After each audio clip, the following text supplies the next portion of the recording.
Today, I'm going to attempt to cover several things: how to discover your purpose, and how to discover talent, and how do we merge or marry those together. And here's why I want to do that: because a lot of people spend a lot of time pursuing talent. Like, we assume that we're supposed to make a career out of our talent. Now, let me tell you something about the charismatic church. You got to be very careful about charismatic expression. What I mean by that is this: you have to be very careful about environments of prophecy. Are you in an environment of prophecy? Absolutely. Yeah, we are in an environment where we believe in the word of the Lord. We believe in the expressions of the Holy Spirit. We believe in the gifts of the Spirit, like prophecy, etc. One of the things you have to be very, very careful with is, and this is important, I believe prophecy is supposed to encourage, but I don't believe prophecy is supposed to give you identity. And here's why. Because prophecy, we only prophesy in part. So I can't get my identity from something that's never going to tell me the whole story. That's not a solid foundation to build off of. How many people have gotten your identity, or you've started a pursuit based upon a prophecy? Okay, now let me tell you the danger of that. The danger of that is pursuing a future off of a prophecy. Here it is. The danger of that is being disappointed with God. Not because God misspoke, because you misinterpreted. I'll give you a perfect example. I lean on this because this is the essence of my life. My life was consumed by music. And I didn't know that my life was not going to be consumed with music. Interestingly enough, I had no clue I would be up here doing this.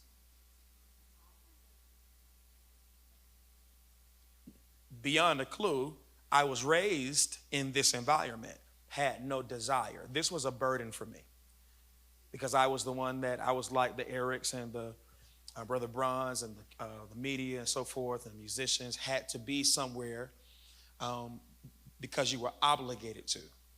So I sat and watched people like you. When at your age, I was the 9, 10, 11, 12s. So the people that I watched in your position now, they're now 50. Okay? And I despised it and I thought I was better than you. I said, I ain't going to be sitting here. I'm going to be singing. I'm going to be an international name. I'm going to be the next so-and-so. All right? Now, that's not the dangerous part. The dangerous part is to get a prophet to come and tell you the same thing.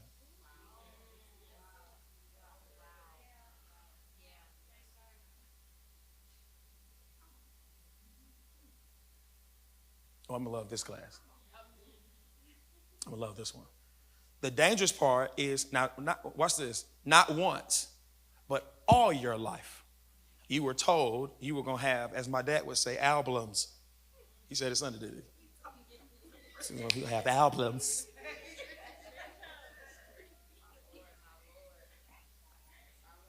And interestingly enough, no prophet lied. I misinterpreted. Because I'll never forget, one prophet said, I see you on Walmart, the shelves. Albums all over the shelves in Walmart. It was powerful, so it was deep. And then COVID came. And beyond COVID, the digital world came. No one has units anymore.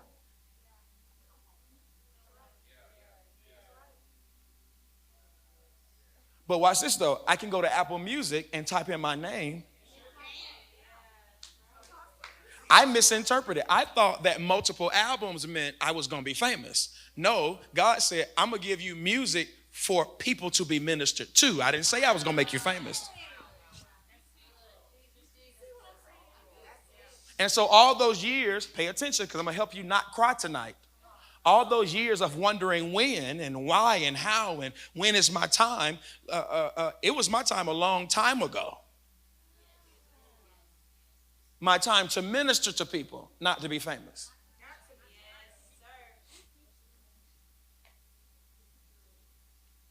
Can I be honest with you, Pastor Chris? This has been the greatest privilege. I would weep before God if I had to just sing. Here's why. Because I thought that talent meant passion. Or, say or, I thought my talent was going to always be my passion.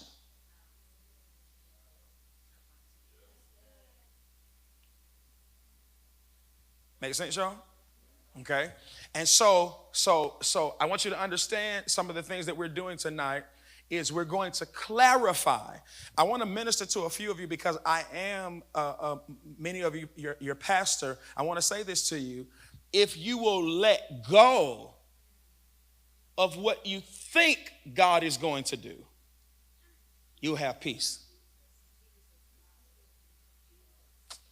If you let go of how you think he's going to do it, when you think he's going to do it, where you think he's going to do it, you have more peace. I have more peace in something that I despised growing up.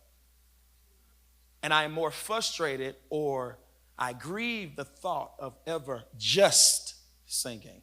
If I have to, watch this, if God blesses us where we do move into the spaces like the Pastor Mike McClure's and so forth, I'll be rushing to church on Sunday. I'll never abandon my assignment to sing to people. Now I pay singers to come.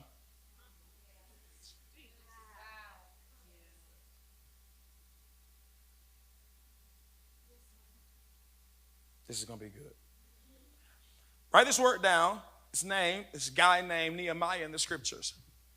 And I want you to go and study it, but I want you to pay attention to several things. Nehemiah was once a what? Cupbearer. Okay? He has this conviction to go and rebuild the wall.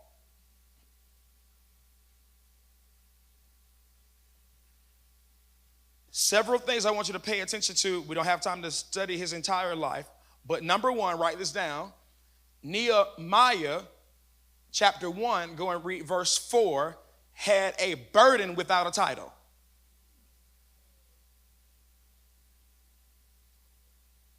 Number 2, go and read verse 5 through 11 of chapter 1. He prayed before he made a move.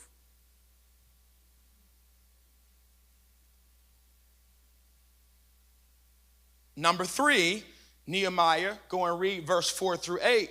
Nehemiah asked for favor and resources.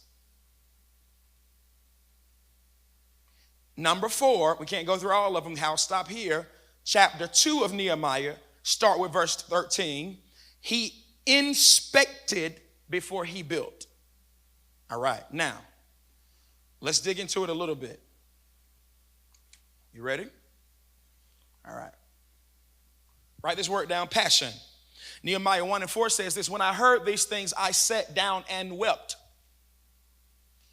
Passion is something that you are burdened to do.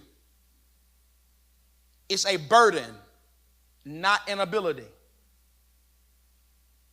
I want you to ask yourself this intelligent question. What burdens you? Are you burdened by... Y'all, I'm gonna be honest with you. I have a burden for the church. I don't have a burden for business. I'm gonna be honest with you. I don't have a burden to teach you how to start your own business. I have a burden that you become who God has called you to be. If you never start a business, I'm cool with that. So what I'm saying is, I'm so burdened about your destiny that if Elder Lynn is telling you, she represents popular culture, if she's telling you, you need to start a business, I'll come behind her and say, did God really say that? I'm the one that's going to say, you can't even keep your car clean. Why would you start a business? I'm going to say, based upon your track record at the church, you're not an entrepreneur. Your future is going to unfold working for someone. I have people in my church that have the ability to start their own businesses. And I have people in my church that they cannot do anything without structure. They have to have rules. So anyone that cannot be productive, get this, outside of rules, meaning when we started our church, or not started our church, when I left full-time policing and I went into full-time ministry, I was the only employee. There's nobody there. There's nobody to clean. There's nobody to tell me when to clock in. There's nobody. What I did was I took my schedule that I got from one environment. I took that discipline, working all night. I went from, I've done 12-hour shifts. I've done 10-hour shifts. I've done 8-hour shifts. I've worked at night. I've worked in the morning. I know how to do graveyard shift, and I know how to do day shift, etc. I've done all of them. Watch this. I took that discipline, the complaining, the burden, being tired. Get this. I would work those shifts and still come and preach, still come and do meetings, so forth. It was 4 o'clock in the morning. Dad called and checked on me one particular night, and I said, I'm frustrated. I'm ready to do something different. He says, most full-time pastors don't have discipline because they've never had that type of structure. And this is how they end up not growing to their full capacity, because they didn't learn administration. Many of them didn't go to the military. The pastor that came, you remember the pastor that Bishop was talking about? He filled in with a pastor for a pastor. Well, that pastor was actually in the back. That pastor used to work for Wall Street. That's why he has so many millionaires around him. So watch this. I literally created a schedule for myself in Roswell. I clocked in. I had a gym schedule. I had a lunch schedule. I knew what I was going to do every single day, and $30-something thousand turned into today. But there are some people, get this, but that's entrepreneurial. That's someone that can still get the job done without a supervisor, without rules, without regulations. There are some people that cannot function without a supervisor. So pay attention to this. Your passion does not mean you have the character. It just means you have the what? Burden. Nehemiah had burden, but we don't know yet if he has character. Now keep going here. Let's keep going. Watch this. What's passion versus the talent? Passion is emotional, heartfelt burden. Talent is natural or developed ability. Passion is what you love or care about deeply. Talent is what you do well. Passion fuels your why. Pay attention. Talent builds your how. Let's stop there. Let's park there. Passion is what makes you get up in the morning. Watch this, yo. Watch this. But talent helps you get up in the morning well. Okay, I'll give you a perfect example. You hop about the bed.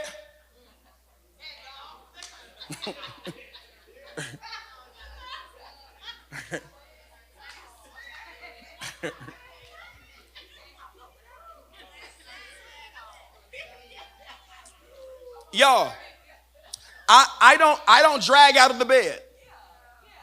I don't. Now listen, don't tell your business, but coming here can create fatigue, but not burden.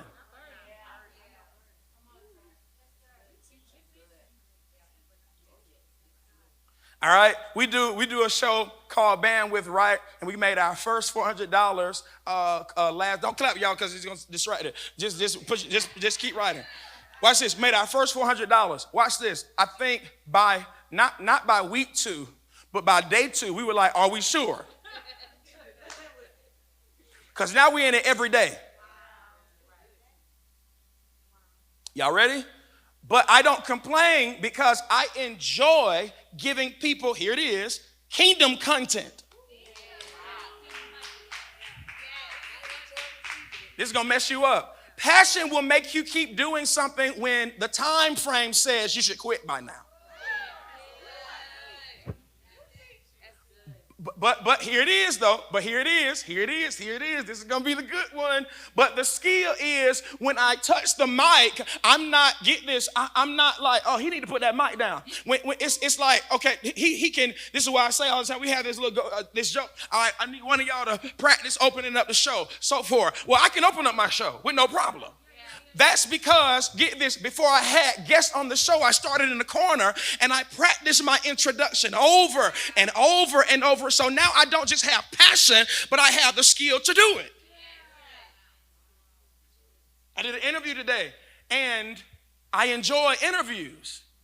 And Pastor Chris said, Pastor, your questions and how you interview. I've heard that 1,000 times. But that didn't come because I have charisma. That comes because when I was 10 years old and 11 years old and 18 years old and 21 years old, while everybody was going to the concert, I didn't want to see the show. I wanted to see the interview. I listened and watched how Jay-Z would answer questions. I watched how Diddy answer questions.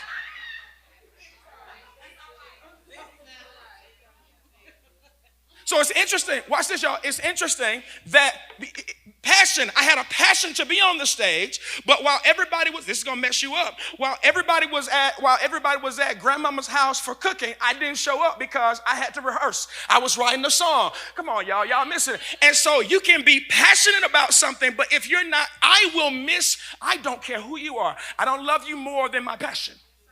I will miss family reunions. I've always been this way. I will miss family reunions. I will miss some of the most significant moments in people's lives because I'm trying to go, I'm somewhere trying to get better at it. Now, the reason you ain't clapping is because I'm just a regular end to you.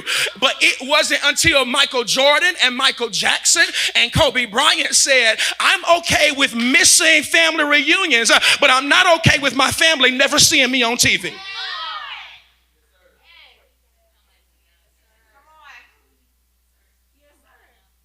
And that's the difference. You're passionate, but you're not willing to develop the skill. And I'm trying to figure out, I'm around a lot of people all the time, y'all. I'm around a lot of people all the time that have so many passions. I'm like, but you're not willing to make the sacrifice because when your mom and daddy call you, you jump. When my mom and daddy call me, I can't come. And I'm okay with you being mad at me. I'm okay with you saying you never show up.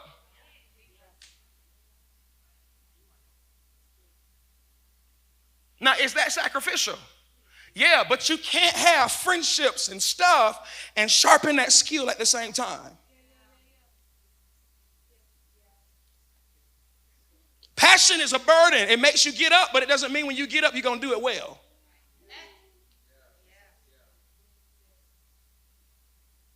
Don't answer this question, but we have a bunch of trainers here, but who's the best? Don't answer this question. We have a bunch of singers here, but who's the best? Don't answer this question, but we have a bunch of leaders here, but who's the best? I'll tell you who the best is. The best is not the person that you enjoy. The best is the person that says, when everybody else is satisfied. Will, I was in the gym today. And we always start with the ab roller. And I told my staff this story early today. We always start with the ab roller or abs. I got the ab roller. And Sean, my trainer, said, ain't that what you were doing when you bust your mouth open?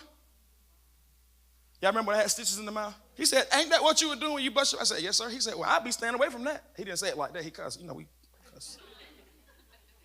He said, I'll stay away from that. I just kept rolling.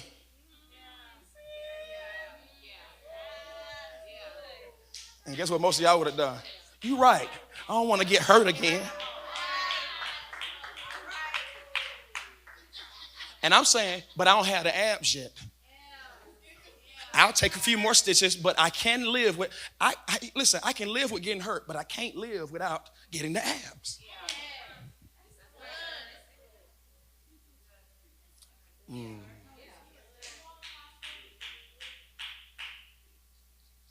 So passion is I want it.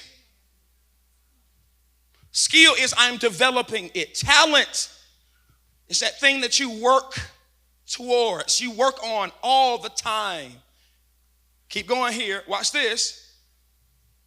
Passion may not come with skill. I'm going to bless you. Passion may not come with skill.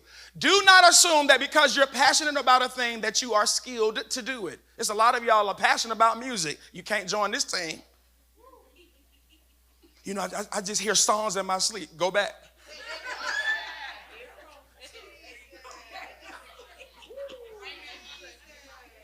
What they got to do with me? You was asleep. I can't even trust it.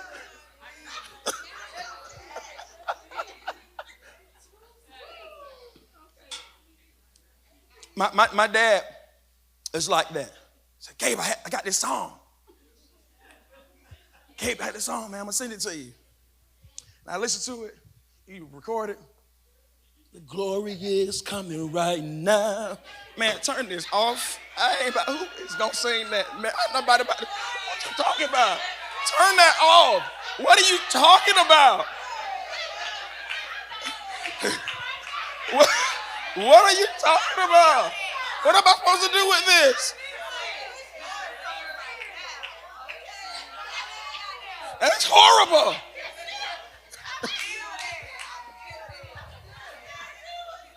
And the reason, Chris, you feel it because you and him have the same talent.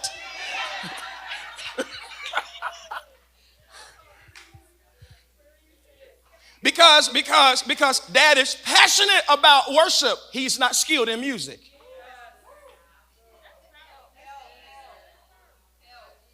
You ready? It's going to mess you up. But he birthed me. So, Pastor, how's that? What's the revelation in that?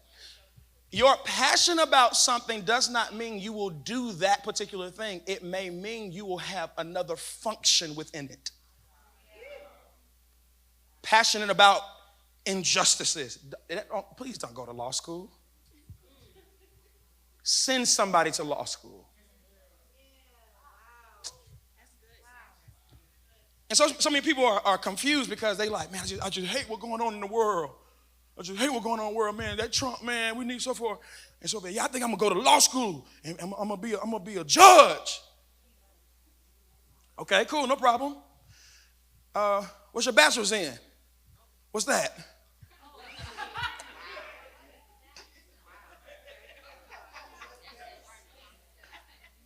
Okay, no problem. What's the First Amendment? I pledge allegiance to the flag of the United States of America. If you don't sit down. Now that was really funny. So I'm assuming that y'all don't know what the First Amendment is. Nobody laughed, so y'all like, oh, that is, y'all did this. Everybody doing this. Oh, say God.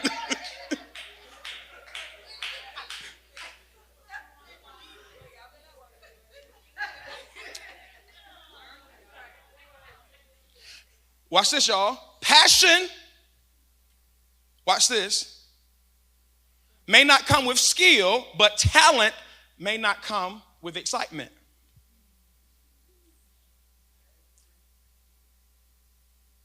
I'll give you a perfect example. We always get together, travel team, and we make plans to sing.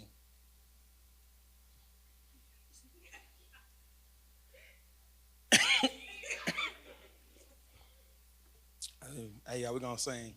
Yeah, we're going to sing today. We're going to sing today. We're going to sing something. We're going to just open up, so forth.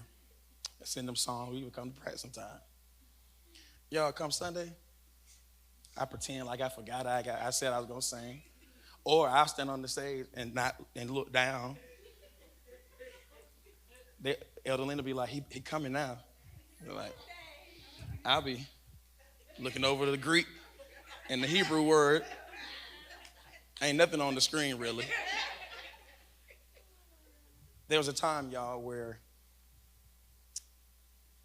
I would have spent all night praying and preparing to sing.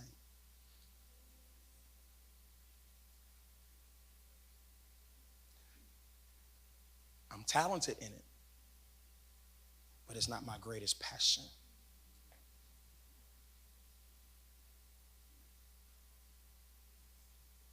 just because you're talented in it. Watch this. This is how you know that it's not something that you should try to pursue long term, because you don't have. Sometimes you're talented in something. Have you ever been so talented in something that everybody likes when you do it, but you don't like to do it? All right, so do me a favor. Don't try to get a job in that. All right, let's keep going. Say discovery. Let me pause here. I want you to ask a question, if you have one, about passion or talent, and then I'll keep going. Go for it, woman of God.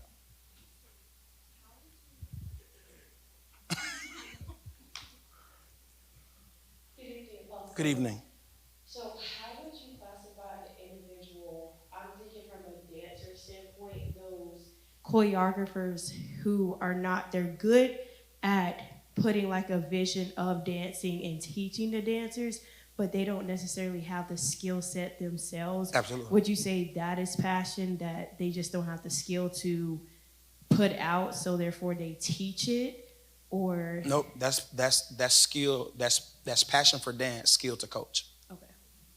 How many coaches have never played the game but know the game better than the athlete? Make sense? We can have, that's what I'm saying, that sometimes, matter of fact, here's something that's a little bit more relatable to our African-American context. We got to stop teaching our black boys that all of them are going to go to the NBA and play. Sometimes your desire, it's the playing is the development, but you may be the greatest coach that ever lived.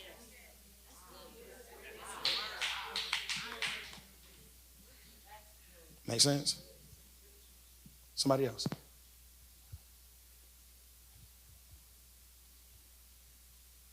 Five, 4, 3, 2. Ask yourself these questions as it relates to how do I discover my passion. Number one, what breaks my heart? I want you to be serious about that, y'all. What breaks your heart?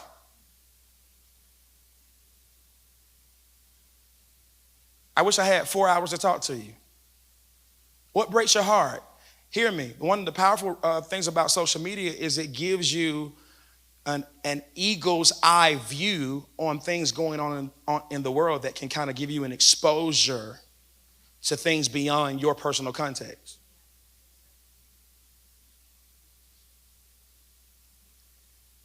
For example, the war that we are seeing, not necessarily in, but we're seeing.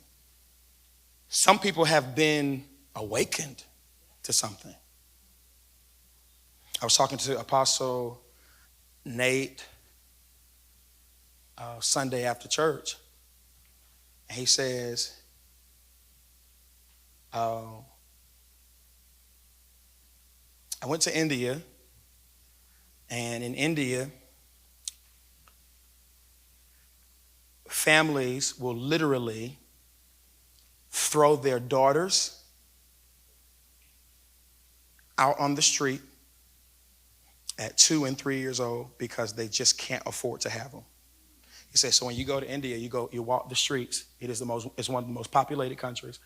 He said, when you walk the streets, it will be thousands of 2, 3, 4-year-old girls walking around just asking for money. He says it's their culture to just, hey, if we don't have the money to take care of a child, we just throw them on the street. So he said, what I did was I adopted 2.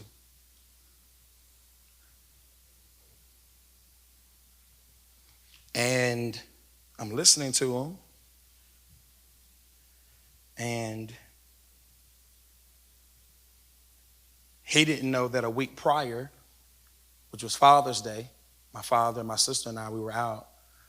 And my dad said, Victoria, have you thought about adopting? And so she looked at me and she said, me and Pastor Gabe talked about adopting twins a couple of years ago. Because that's my sister is that advocate type. She's passionate about that, right? When I'm listening to Apostle Nate, It was like something hit my heart. I'm like, I can't imagine just going and just seeing these babies just. And I immediately said, okay, how can I? And so Pastor V called me the next day and she said, so how we start the process? I said, hold your horses. What's my point, y'all? My point is, sometimes there's a seed of a burden that God will drop in your heart. No, it doesn't mean go out and, I'm not saying I'm not going to, but it doesn't mean go out and try to save every person. But it may mean if I have the resources, maybe I can fund saving a life. Did that make sense? What breaks your heart?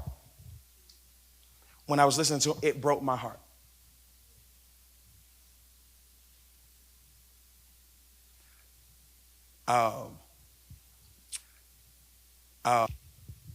Poverty, abuse,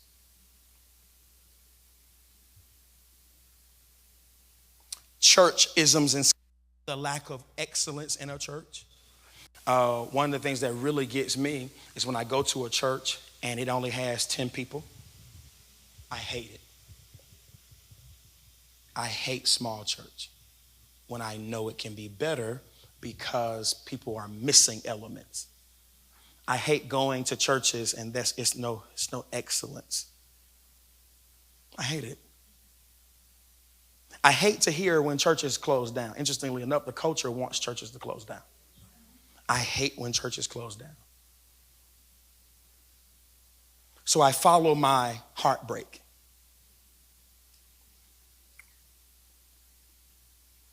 Now watch this, y'all. Unfortunately, I don't really have a burden for, like I said earlier, entrepreneurship. I am an entrepreneur, but I'm not trying to, you have Dr. Jamal Bryant. He's an advocate for African-American entrepreneurship, so forth. And he has a burden for that. I am more apostolic. I have a burden for you as a believer. He has a burden that our community would have wealth. And I think that's important, but that's not a burden of mine first. Did that make sense? Okay, so it's okay for him to have that burden. And it's okay for me to have this burden. And when I see a lot of y'all, I see a lot of people jumping on people's burdens.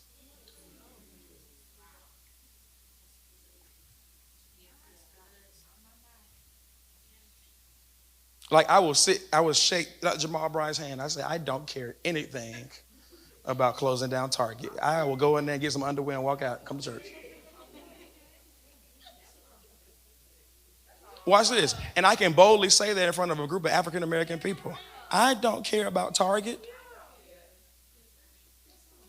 I have people to pastor that are in crazy relationships, and listen, I have people who are really going through serious issues. I don't have time to care about where you shop. Does it make sense? I will not discredit his movement. But the thing I want to get you to understand is you have to, when you're confused, you will jump on every movement. You will jump on every passion. What's your passion? Number two, what would I do for free if money didn't matter? I would pastor encounter if money did not matter. Meaning, if you all stop paying me today, I would still be your pastor. I encourage you and admonish you to continue to do so.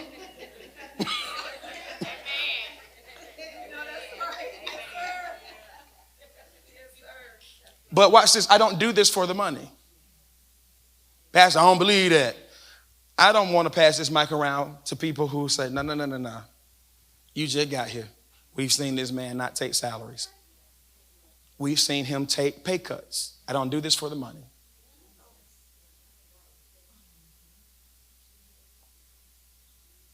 I literally trust God with my resources. What would you do with no check?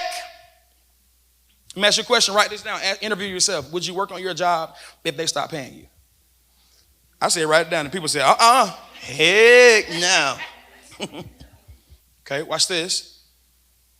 What do I find myself defending, crying about, or standing up for? Pastor Nick, I'm going to tell you now, the only thing I will defend somehow is going to always end up being the church and African Americans. I'm not racist. I'm saying I hate what's going on in the church so much that this white evangelicalism is spilling over into black folks, and we're defending Christianity while denying our pigmentation.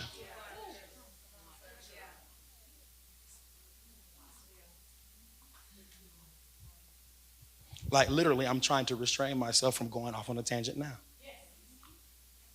I love the church and I love my skin. So much so I'm on the phone with Dad, right? And I just took over the conversation. I felt so bad. I took over the conversation. I said, Pop, let me tell you what my thesis is.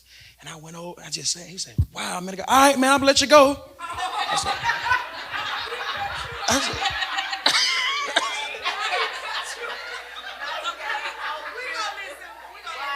and so I got off the phone. I said, well, who can I talk to?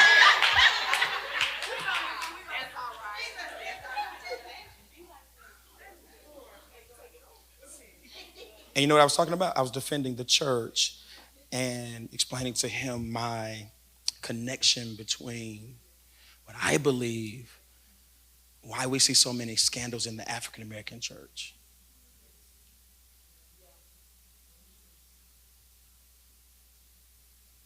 That's my passion.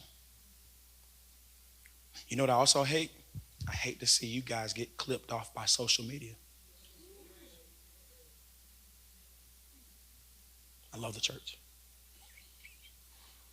That's what I defend. What do you defend? What are you always standing up for? Not what do you know a lot about. What do you defend? What makes you have to come back and say, I'm sorry. That was out of order.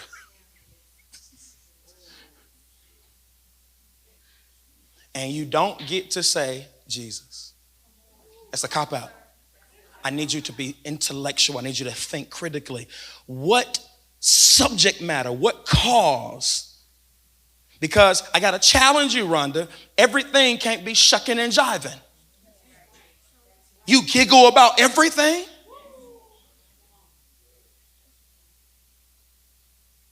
What angers you? It's okay to say, I hate when African American businesses don't thrive because we don't have enough excellence or information or resources. It's okay to say that. Have you ever been offensive before you learned manners because you were so passionate about one thing?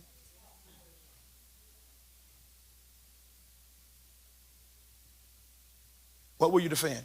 Okay? What topics make you feel spiritually or emotionally alive? Okay, let me challenge you, Dr. Court. It cannot be fashion. Like I just come alive when we talk about clothes. You got to go deeper. Are you ready? You're not being disloyal if you don't have an interest in slavery. Oh. It's okay for you to not be Afrocentric. It's okay for you to love your people and not be able to quote any dates from slavery. In 1642, there was no. If that's not your thing, that's not your thing. I'm asking you, what makes you come alive spiritually and emotionally? Now, don't overlook people like Kelly. Here's why. Because there's a such thing as skin cancer.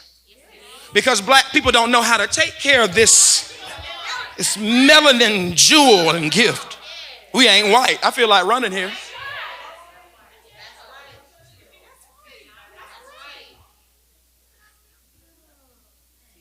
And it's interesting that we will go to Target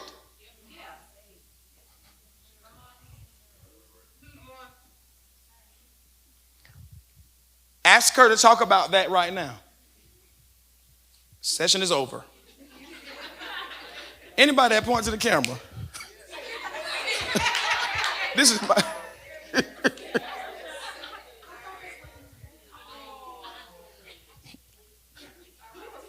I know, but I'm using this. So I'm using it. Have y'all talked to B Wash about fitness before? Have you seen her train before? She actually shows you who she is every Sunday. Like, I don't know what she drink. Even when the praise team ain't doing good. Lynn laughed at her own joke that I gave her. Have you all heard her talk about fitness? Trust a trainer that can tell you about every muscle in your body. I wouldn't follow nobody that's talking about that muscle there.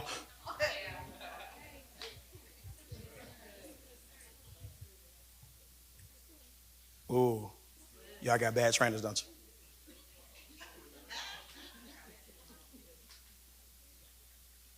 Let's keep going. How do I navigate through life with my passion? Y'all ready? What if my passion doesn't pay me? Remember this, identity is not tied to income. Your passion is not supposed to pay you all the time. I'm privileged enough to get paid while doing my passion, but that is not the normal makeup. That's not even what we see Apostle Paul doing. Now, I do want to bring some correction to this theology or this hermeneutic that suggests that Paul was a tent builder, okay, or a tent maker by occupation. That's not true. Paul was a tent maker by vocation. So there were churches that paid him, but when he had hard times, he had a particular skill set to get him through hard times, which was tent making. We kind of teach it as if Paul, Monday through Friday, was building tents. That's not true. Paul only built tents when he did not have income. It was vocational. So he's not a professional tent maker. Meaning he's not full-time. You can't put him in the category, Pastor B, as you can't put him in the category as like the disciples where they were fishermen by way of, they were professional fishermen. Paul did it vocationally. So you know how you say, well, how can I get through this month? Well, I'll just bake some cakes. But that's not what my full-time occupation is. That's how Paul approached tent making. Make sense? His passion was apostolic ministry. But when he needed money, he went into some type of vocation, or what in our context, an occupation. So it's okay that your passion does not pay you. And it's okay to not look for your passion to pay you. It is not okay to leave income and try to work for a passion if the passion is not putting you in a demand to get paid.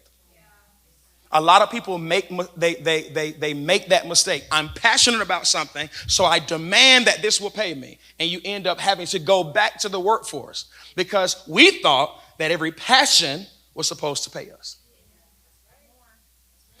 And so, Pastor, I understand that. Well, why do you think we asked the question, what would you do for free? You know how many pastors were called to preach the gospel, but they thought, pay attention to this, Kelly, they left their jobs trying to start churches. They were called to preach, not called to pastor. And a preacher is not always a pastor. And so they end up leaving jobs, making 6 figures to go and pastor churches that they can't grow past 30 people. They can preach like the devil, but they can't grow that church past 30 people. So anytime you hear these people saying, just preach the gospel, people will come. You're a fool. That's not true. People come to administration. They don't come to revival. People will come to revival, get a little bit, and go, leave. You'll never see them again. People look for ministries, and ministries are beyond preaching. Ministries are elements that will touch every part of that human being. And you have to be administrative to be able to build ministries, not a fire preacher. Make sense? And so, hear me. You can be passionate about preaching the gospel. That does not mean go into full-time ministry. You can be passionate about doing hair. That don't mean leave a $150,000 job and try to, I'm going to get me a salon suite. You know why? Because it takes a whole lot to get Atlanta to trust you. You got $150,000 a year. As soon as you say, now I'm just doing hair, you're competing with 150,000 people that do the same thing. And guess what? And this is what I'm finding out. The devil be like, oh, I'm going to use this. Because as soon as you leave that good job, let me tell you something. If you want the devil to start talking to you, become an entrepreneur.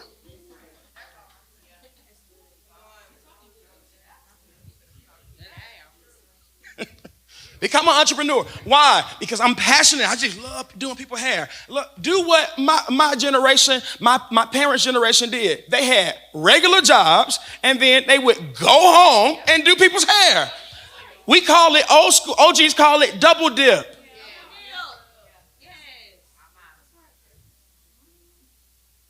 Does it make sense? Paul, if he had a church sowing into him, but he was also able to build tents, he's double dipping.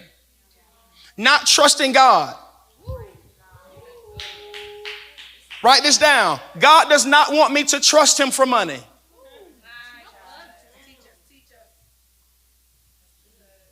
God does not want me to trust him for money.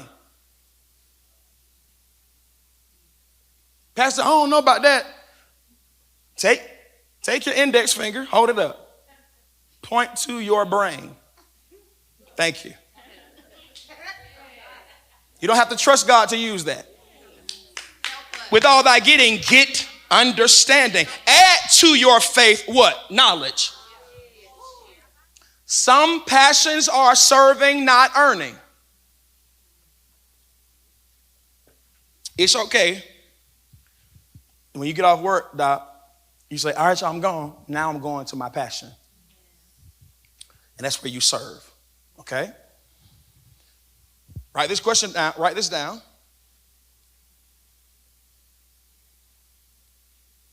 Write this statement down. Passion is eternal. Payment is seasonal.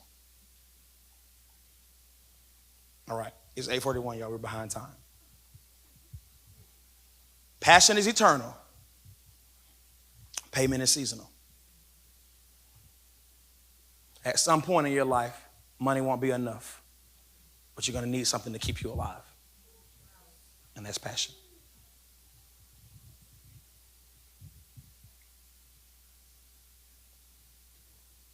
Any questions so far? Yeah, I want to keep going. It's so much here.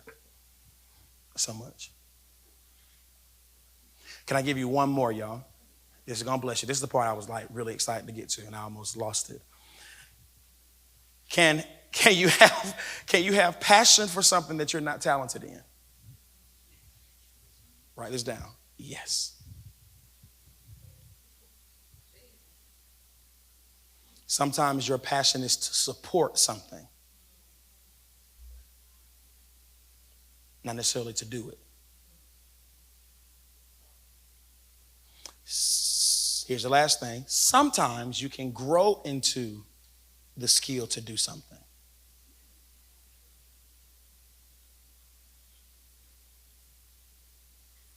Now, here's the part that's going to make you manifest.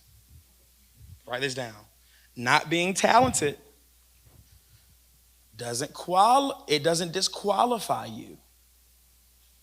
Y'all ready? It may mean you might need help, practice, or partnership. Not being talented in that passion doesn't disqualify you. It just may mean you need help, practice, or partnership. Because sometimes you may be passionate in something, y'all, that someone else is talented in. And the problem that we have is we hate to ask and admit that I'm not good at it, but I love this concept. You may need to partner with people.